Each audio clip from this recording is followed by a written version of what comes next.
I believe in God our Father. I believe in Christ the Son. I believe in the Holy Spirit.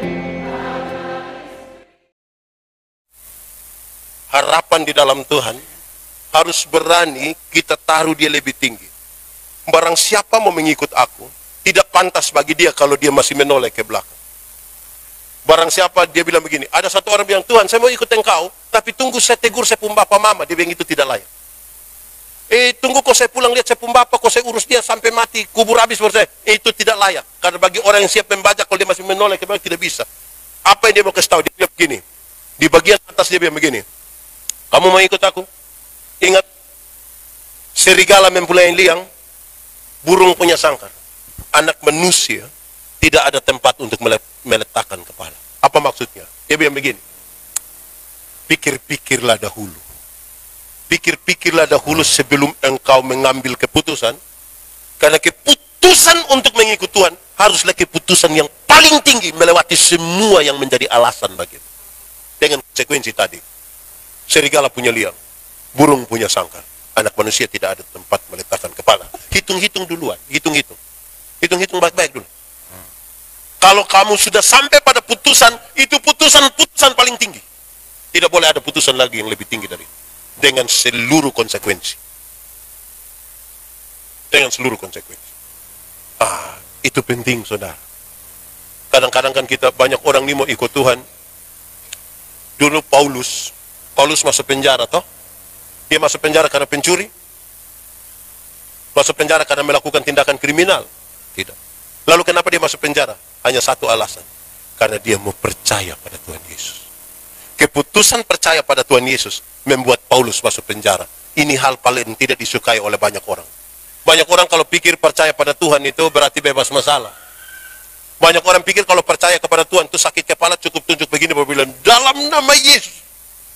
Banyak orang pikir kalau percaya pada Tuhan Yesus itu pagi-pagi petugas koperasi datang, Tuhan Yesus kasih keliru dia. Supaya dia pidi tetapi. Saudara, ada satu orang laki-laki cemburu. Cemburu dia punya nona ini. Dia telepon saya. Pak Pendeta tolong saya, berdoa dulu. Kenapa? Saya cemburu dan saya pun calon istri, Pak. Saya potong dia. Dia potong kena di bagian sini, tangan ini. Jadi lu di mana sekarang? Saya ada di polisi, Bapak. Oke, baik. Bapak tolong berdoa ya, Bapak ya. Biar ini itu keluarga dan apa tuh bisa kasih ampuni saya. Wih, langgar berapa hari dia telepon. Bapak, bersyukur Bapak. Ini perempuan datang. Saya minta maaf ya. Oke, sudah selesai. Selama dia telepon lagi. Bapak, tolong berdoa lagi. Kenapa? Biar dong cabut ini masalah. Saya bilang, kenapa? Biar dong cabut. Saya bilang, tidak. Lu diam-diam di situ kok. Jalani hukuman. Makanya lain kali pegang parang itu jaga-jaga. Bukan sembarang saja. Habis itu bilang, Tuhan tolong supaya saya bebas. Terima. Ya Tuhan, terima. Kadang-kadang kita mau buat tapi tidak mau tanggung jawab. Nah, karena mana? Tuhan Yesus ajar kita berani berbuat, tanggung jawab. Tuhan tidak pernah larang kita, tidak pernah suruh kita untuk menghindar dari masalah.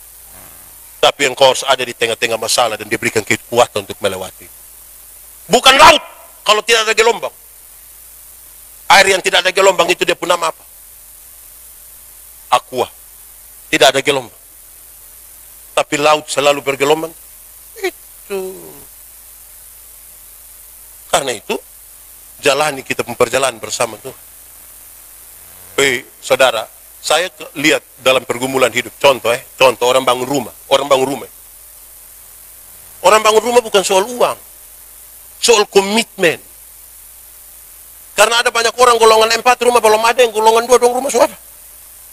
Terus waktu dong syukuran rumah saya pergi pimpin, saya tanya Bapak, ini rumah ini kira-kira berapa biaya? Dia hanya bilang begini, Bapak, biaya saya tidak bisa ombak. Itu hari rencana hanya kerja kok bangun kok tutup cukup sudah kok, nanti baru kita kumpul-kumpul. Tapi ada Ada saya yang kami buat ame satu kamar kecil di dalam, kau masuk nanti baru kumpul-kumpul sedikit lah. Tapi ada saya ini yang kami pelester, baik kau taruh plafon so sudah, yang penting botol aman di dalam itu cukup. Tapi ada saya ini yang kami mulai tambah ini kamar satu kok keramik sudah di situ kok sudah, yang penting kita di dalam ya nanti baru kita lihat.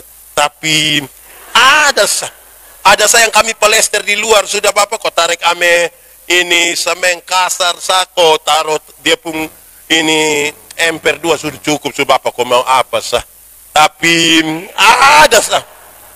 ada saya ini yang kami taruh keramik di ini emper dong sampai sudah tidak tahu keramik mau taruh di mana, kami taruh lagi di tembok bapak. Itu cukup sudah, kau mau ke mana, kau botol buka mati mau bawa bapak. Tapi ada saya ini yang kami bangun ame dia pun pagar ini bapak, terus halaman tuh kami paving block semua bapak. Pikir sudah cukup sudah, tapi jadi berjalan dengan Tuhan itu bukan tanpa pergumulan, tapi ada. Amin kok. Terakhir, ada satu pendeta, dia pergi pelayanan, dia pulang hujan besar. Karena dia pendeta, dia berdoa, Tuhan, kasih berhentiin hujan. Dan ternyata hujan tambah besar.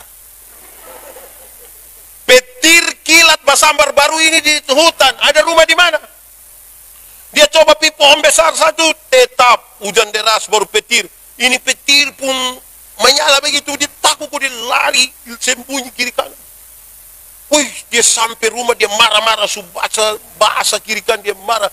Tuhan, beta layani Tuhan setengah mati ini baru hanya minta Tuhan, kok kasih berhenti hujan, saya kenapa? Dalam dia pun comelan itu, terus dia pikir begini. Kenapa saya bisa sampai rumah? Baru dia pikir, ame dia pun jawaban. Ternyata, dalam gelap dan hujan besar, yang bisa bikin dia sampai rumah itu adalah kilatan dari petir tadi. Waktu itu petir begini, dia udah beli sama jalan gitu. Petir begini dia. Terakhir sampai di. Kadang-kadang kita tidak lihat itu sebagai jalan Tuhan. Kita pun pikir Tuhan kasih kita generator satu ke jalan bawah terang-terang begitu. Sampai lupa tahu bahwa petir-petir itu mengarah. Betul sudah dia jalan menuju jalan ke sana. Amin kok. Tuhan memberkati. I believe in God our Father. I believe in Christ the Son. I believe in the Holy Spirit.